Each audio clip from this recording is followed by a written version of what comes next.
TG24 న్యూస్కి స్వాగతం. 10-11 తేదీల్లో శైలానుభవ గంధం ఉత్సవాలు. దర్గా పీఠాధిపతి మొహమ్మద్ అబ్దుల్ హమీద్ వెల్లడి. హన్మకొండ జిల్లా దామెర మండలం ఉగ్లాపూర్లోని శైలానుభవ దర్గాలో ఈ నెల 10-11 తేదీల్లో గంధం ఉత్సవాలను ఘనంగా నిర్వహించనున్నట్లు శైలాని బాబా దర్గా పీఠాధిపతి మొహమ్మద్ అబ్దుల్ హమీద్ మీడియాకు ఆదివారం తెలిపారు. ఈ సందర్భంగా ఆయన మాట్లాడుతూ, శనివారం జాతర ప్రాంగణంలో పరకాల శాసనసభ్యులు రేవూరి ప్రకాష్ రెడ్డి ఆదేశానుసారం గంధం జాతర ఏర్పాటుపై అధికారులు సమావేశం నిర్వహించారు. ఈ సమావేశంలో జాతర 2 రోజుల పాటు ఆర్టీసీ ఎక్స్ప్రెస్ ఆర్డినరీ బస్సులు ఇక్కడ నిలిపేలా చర్యలు తీసుకోవాలని సూచించారు. విద్యుత్ సరఫరాలో ఎలాంటి అంతరాయం లేకుండా నిరంతరంగా సరఫరా చేయాలని విద్యుత్ సిబ్బందికి సూచించారు. పారిశుద్ధ్య కార్మికులు నిరంతరం సేవలను అందించాలని ఎంపీడీఓకు సూచించారు. మున్సిపల్ కార్పొరేషన్ నుండి నీటి ట్యాంకర్లు సరఫరా చేయాలని కోరారు. పోలీసులచే ఎలాంటి అవాంఛనీయ సంఘటనలు జరగకుండా భారీ బందోబస్తు ఏర్పాటు చేస్తామని ఏసీపీ సతీష్ బాబు తెలిపారు. జాతరలో నిరంతరం వైద్యులు అందుబాటులో ఉండాలని ఆదేశించారు.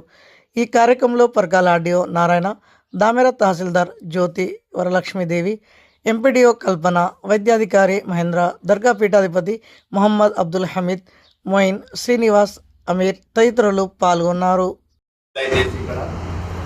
ఈ జాతర టైం ఏదైతే 2 డేస్ ఉందో 2 డేస్ కూడా మేము పూర్తి స్థాయిలో బందోబస్తు ఇక్కడ వచ్చేటువంటి వాళ్ళకి ఎటువంటి ఇబ్బంది లేకుండా స్మూత్గా జాతర జరగడానికి మేము కంప్లీట్గా మేము మ్యాన్ పవర్ అయితే ఇక్కడ డిప్లాయ్ చేస్తాము.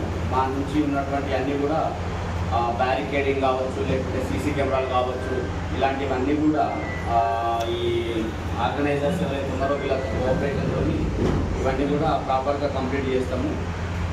అట్లాగే లైన్ డిపార్ట్మెంట్స్ ఏదైతే ఉన్నాయో ఇక్కడ ఉన్నటువంటి అన్ని డిపార్ట్మెంట్లను కలుపుకుంటూ ఎక్కడ ఏ ప్రాబ్లం వచ్చినా కానీ కోఆపరేటివ్గా ఉండి ఎటువంటి సమస్య రాకుండా అన్ని డిపార్ట్మెంట్ల కొన్ని కోఆర్డినేట్ చేసుకుంటూ మా గోల్ అయితే మేము కంప్లీట్గా అప్లై చేస్తామని చెప్పేసి తెలియజేసుకుంటున్నాము. Thank you. ఈ సంవత్సరం కూడా 119వ జాతర జరుగుతున్నది. దాని కొరకు మొత్తం ఆర్డీఓ గారు, ఏసీపీ గారు, ఎలక్ట్రిక్ డిపార్ట్మెంట్, హెల్త్ డిపార్ట్మెంట్ అందరూ వచ్చి ఇక్కడ మాత్రం మా దాని కొరకు మీటింగ్ పెట్టారు. మీటింగ్లో మొత్తం మంది అక్కడ మా భక్తులతోటి ఉండి 2 నిమిషాల్లో అక్కడ 1 గంటన్నర సేపు అయినాక అక్కడి నుంచి మాత్రం ప్రజలకు సౌకర్యం కావడం, మొత్తము బెంచర్లు, కార్లు పెట్టడానికి పార్కింగ్ ప్లేసులు, తినేదానికి ప్లేసు, మళ్ళీ పడుకోవడానికి ప్లేసులు, స్కూళ్ళు కొన్ని బెంచర్లు తీసుకొని ఇక్కడ మాత్రం పెడుతున్నాం. మా ఆర్డీఓ గారు మాత్రం సహకరించి ఆ డిపార్ట్మెంట్కు పిలుపునిచ్చి ఎలక్ట్రిక్ డిపార్ట్మెంట్, ఆర్టీసీ బస్సులు, వాటర్ ప్లాంట్లు, వాటర్ తీసుకొచ్చి ఇచ్చడానికి వారి బాగా సహకరించారు. అందరు ఆల్ డిపార్ట్మెంట్స్ వాళ్ళకు పిలిపించి ఇక్కడ మన గంధము ప్రతి సంవత్సరం వల్ల ఈ సంవత్సరం కూడా 45 సంవత్సరాల నుంచి ఈ జాతర నడుస్తుంది కాబట్టి 1,50,000 మంది వరకు వస్తారు. వాళ్లకు అన్ని సౌకర్యం పెట్టాలని చెప్పి అంతే బాత్రూమ్లు కానీ, స్నానాల గదులు కానీ అన్నిటికీ ఏర్పరిచాం. కాబట్టి ఈ సంవత్సరం కూడా ప్రతి సంవత్సరం వలె అందరూ సహకరిస్తారు. పోలీస్ డిపార్ట్మెంట్ కానీ, హెల్త్ డిపార్ట్మెంట్ కానీ వాళ్ళందరూ మాత్రం నాకు ప్రతి సంవత్సరం ఇస్తాను. మీడియా వాళ్ళు కూడా సహకరిస్తున్నారు కాబట్టి అందరికీ కృతజ్ఞతలు తెలుపుతున్నాను.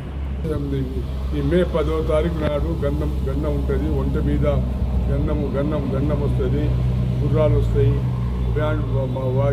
బ్యాండ్ మాత్రం మహారాష్ట్రలోని జాల్నా నుంచి బ్యాండ్ వాయిద్యాలు వస్తాయి. 11వ నాడు ఖవ్వాలి అది వస్తుంది. అదే ఇప్పుడు ఇది కూడా మన నవీద్ బాబా గారు పీఠాధిపతి మాషూర్ రబ్బానీ యొక్క ఆయన ఆధ్వర్యంలో మొత్తము కర్ణాటక నుంచి ఒక బాబా గారు వస్తారు. హరకట్టాల నుంచి తురాబుల్ ఖాదీలు వస్తారు. నాగపట్నం నాగూర్ షరీఫ్ నుంచి మస్తాన్ షావలి గారు వస్తారు. తెలుగులో మాత్రం మగ్దూమ్ మొయినుద్దీన్ సాబ్ స్పీచ్ ఇస్తారు. అదే విధముగా ముసాబ్ గారు కూడా వస్తారు. వీళ్ళందరూ పీఠాధిపతులు ఇంటర్నేషనల్ పాట పాడటాన్ని బెంగళూరు నుంచి వస్తారు. వీళ్ళందరికీ ఇక్కడ సౌకర్యం కలగడం అన్ని అరేంజ్మెంట్ చేసి ఉంచాం.